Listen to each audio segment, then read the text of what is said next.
je m'appelle Stéphane Varnier, je dirige la communication de Petit Bateau, une entreprise qui a 124 ans et dont la marque a bientôt 100 ans puisqu'elle a un peu plus de 90 ans, ce qui est assez exceptionnel puisque c'est une entreprise troyenne qui fabriquait les sous-vêtements et qui a eu l'idée complètement saugrenue de commencer à faire de la publicité dès le début des années 20. Donc des gens certes installés à Troyes et Bonnetier, mais très en avance sur leur temps en termes de communication.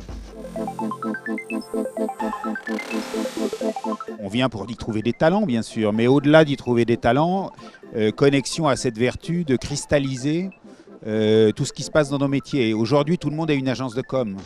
Un agent de photographe a une agence de com, un retoucheur a une agence de com, quelqu'un qui est dans l'événementiel est une agence de com. Et ça se voit particulièrement à Connexion où c'est très intéressant de regarder qui prend des stands et qui propose quel service aux marques aujourd'hui. Donc c'est toujours intéressant de venir prendre le pouls de notre profession, de rencontrer des gens, de discuter, parce que notre métier est fait de rencontres. Et typiquement, un salon comme celui-là sert beaucoup à susciter ces rencontres. Et c'est ce qui fait avancer le cerveau. Et ça ne fait pas de mal de quitter son bureau pour faire avancer son cerveau.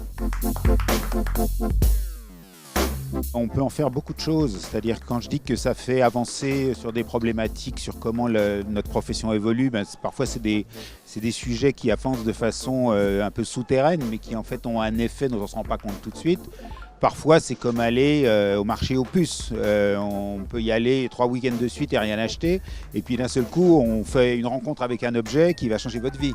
La Connexion c'est pareil, on peut venir plusieurs fois et il ne se passe rien, et d'un seul coup on tombe sur un contact, sur un talent, sur quelqu'un qui va avoir une influence déterminante sur votre métier. Donc le temps passé a toutes les chances de servir à quelque chose. Par exemple, allez écouter aussi les tables rondes que Connexion organise, c'est toujours très intéressant. On vient d'en entendre une là ce matin sur le storytelling et sa sophistication croissante à l'ère du digital.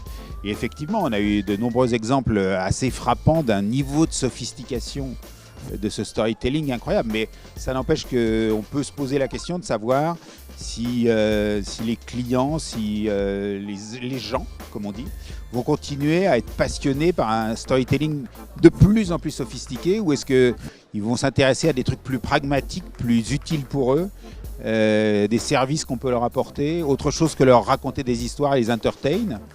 Le débat soulevait ces questions et c'était assez intéressant de voir comment chacun répondait selon sa position. Voilà. C'est typiquement le genre de choses dont je trouve qu'il est bon d'y assister parce que ça fait réfléchir et c'est une bonne chose.